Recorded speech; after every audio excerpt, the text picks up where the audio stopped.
Welcome to a new deep dive from AI Unraveled. This is the podcast created and produced by Etienne Newman, who's a senior software engineer and, believe it or not, a passionate soccer dad up in Canada.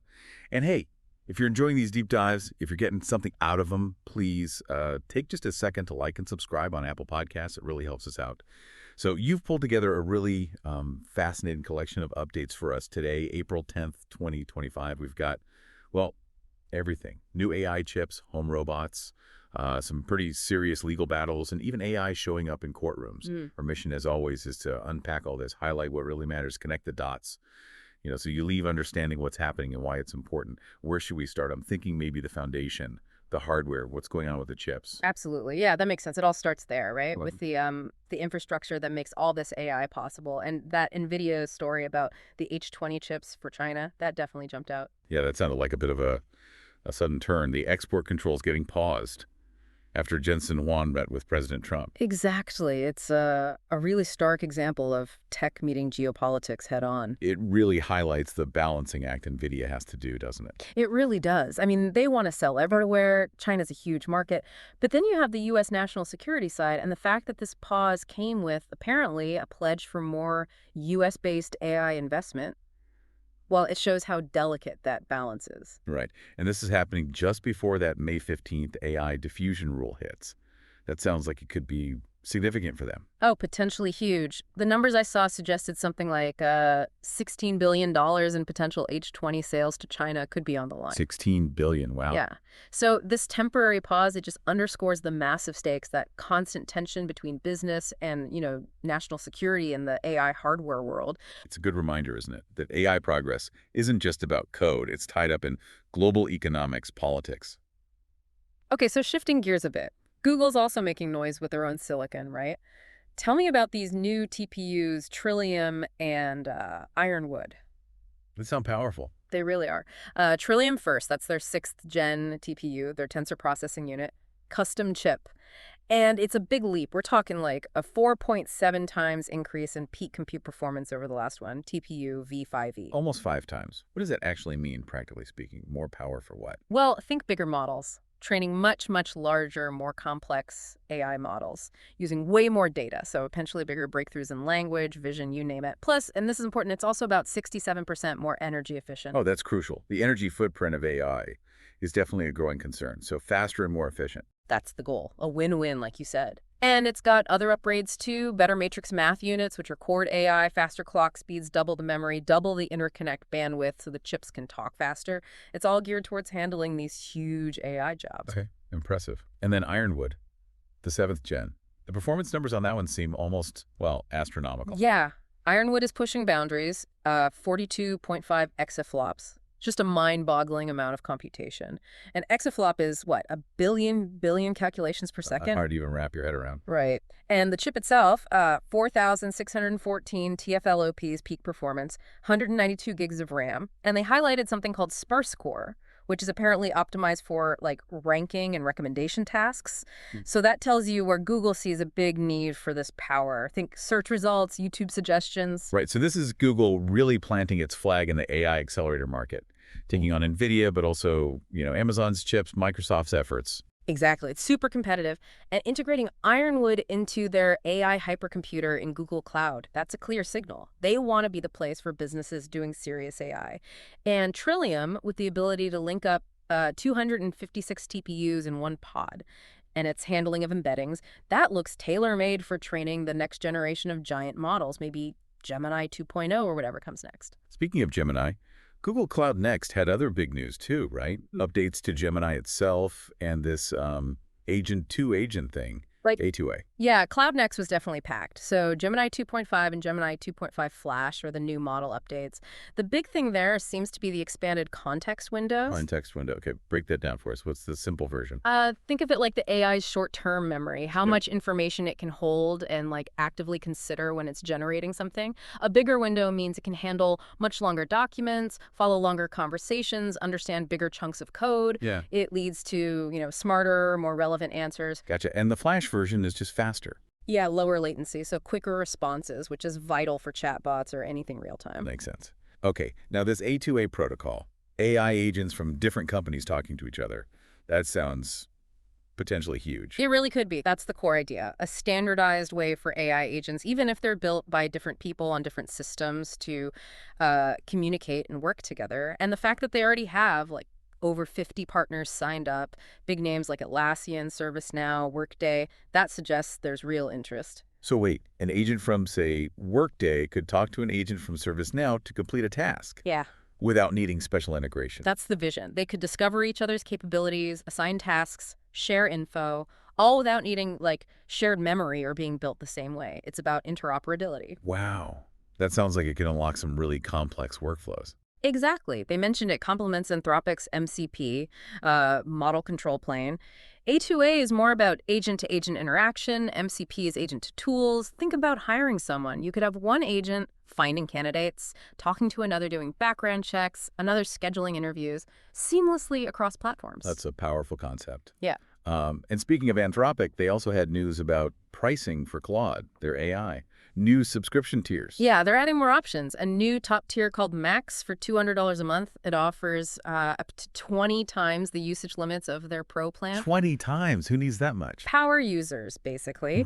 People doing really heavy lifting, analyzing massive data sets, writing super long reports, building complex things at the API, intensive stuff. And there's a mid-tier too, $100 for 5 times the Pro limit. So different levels for different needs. Okay, it feels like we're seeing this across the board now, right? Tiered pricing based on usage, like OpenAI does. Absolutely. It reflects the real compute costs behind running these big models, and it shows the market is maturing, companies are segmenting their users. Now, let's bring AI out of the cloud and into the living room.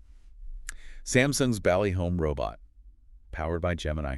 I feel like I remember seeing this thing years ago. You probably did, yeah. Ballie was first shown off, I think, back in 2020, so it's been around as a concept. But integrating Google's Gemini AI, that's the new big step, makes it potentially much smarter. So what can it do? A rolling ball, right? Yeah, basically a small rolling robot. But the idea is it can interact naturally, control your smart home stuff, project video onto walls, even offer personalized help. Personalized help, like what? The examples were things like fashion advice based on what's in your closet, or adjusting the lighting and sound for optimal sleep. It goes beyond just basic commands. Interesting. So it's using Gemini's intelligence plus Samsung's own AI for sensing things. Exactly. Combining vision, voice, sound processing with Gemini's reasoning. It moves on its own, takes voice commands. It's trying to be that helpful household robot we've seen in sci-fi. And it's actually coming out soon. Planned launches this summer, US and South Korea first. And they mentioned future third-party app support, which could make it even more capable. Okay, that's definitely one to watch. Feels like that sci-fi future is slowly arriving. All right, before we get too carried away with robots, we have to touch on the legal and ethical side. There's always something happening there.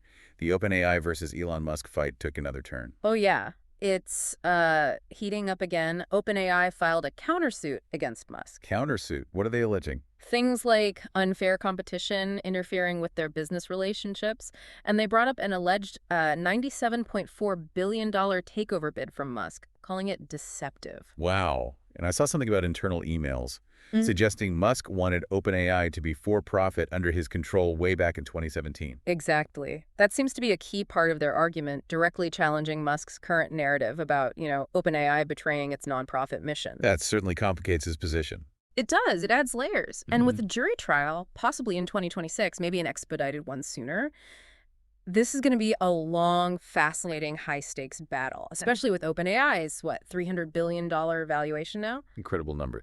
Okay, switching from corporate battles to the courtroom itself. A lawyer using an AI avatar in New York. How did that go down? Not well. Not well at all. The judges apparently reacted very negatively, called it deceptive. Yikes. Yeah. It just highlights how unprepared the legal system is for this stuff, right? There are no clear rules or guidelines for using generative AI in court. Raises huge questions about authenticity, misrepresentation. It really underlines the need for, rules. Clear boundaries for AI in the justice system, and fast. Definitely. The tech is moving way faster than the regulations. On a related note, that No Fakes Act is back, trying to regulate deepfakes and protect voice and likeness. Yes, it's been reintroduced. And what's interesting now is the level of industry backing. YouTube, Universal Music, even OpenAI are supporting it. Oh, well, even OpenAI. Yeah. Plus, it has bipartisan support in Congress. That suggests there's momentum building for some kind of federal regulation around synthetic media. It might actually happen this time. Okay. That's significant. And one last thing on the slightly stranger side of AI. Google paying AI staff not to work to keep them from rivals. Yeah, that report was wild. Allegedly paying some AI folks, maybe from the DeepMind side, to basically sit on the sidelines for up to a year, using non-competes and financial incentives. Just to stop them going to Meta or OpenAI or wherever. Apparently. If true, it's just an extreme example of the talent wars in AI right now, shows how incredibly valuable these skilled people are that companies would pay them not to contribute elsewhere. That is intense. Okay, before we wrap up, I just want to mention something that ties into this need for skills and understanding in AI. Etienne Neumann, our producer, he actually created an AI-powered app called Jamgatech. It's designed specifically to help people master and get certified in over 50 different areas: cloud, finance, cybersecurity, healthcare, business. All these fields being transformed by AI. If you're looking to boost your own skills or get ahead with certifications, it's definitely worth checking out. We'll put the links in the show notes, of course. So, wow, looking back at everything we just covered, it's quite a snapshot, isn't it? It really is. From the absolute hardware foundations with Nvidia and Google's chips pushing the performance limits to new ways for AI models like Gemini to understand more and for different AI agents to actually collaborate using things like A2A. Right. And then seeing AI pop up in our homes with Ballie and wrestling with these huge legal and ethical questions around Musk, deepfakes, even AI in court. Yeah, it touches everything. Each piece, from chip exports to home robots to legal debates, it just shows how deeply transformative this tech is becoming. So thinking about all that, especially the advances in agent collaboration like A2A, and the obvious demand for AI skills shown by Anthropic's pricing or Google maybe hoarding talent, what do you think is the biggest bottleneck going forward Woo, that's a good question. for AI innovation and adoption in the next few years? Is it going to be the hardware? Can we build chips fast enough? Is it the models themselves needing breakthroughs? Or is it these ethical hurdles, the regulations, or something else entirely? It's tough to say, isn't it? It could be any one of those, or maybe a combination. Hardware supply chains are fragile, model training is still incredibly expensive, and the ethical and societal alignment piece is massively complex. It's definitely something to keep thinking about. Absolutely. A great thought to leave our listeners with. Just one final reminder about that Jamgatech app from Etienne Neumann. If you want to get hands-on and master those in-demand certifications in cloud, cybersecurity, finance, and more, using AI to help you learn, check out the links in the show notes. Thanks for joining us for this deep dive into the latest AI developments. We'll be back soon to unravel the next wave.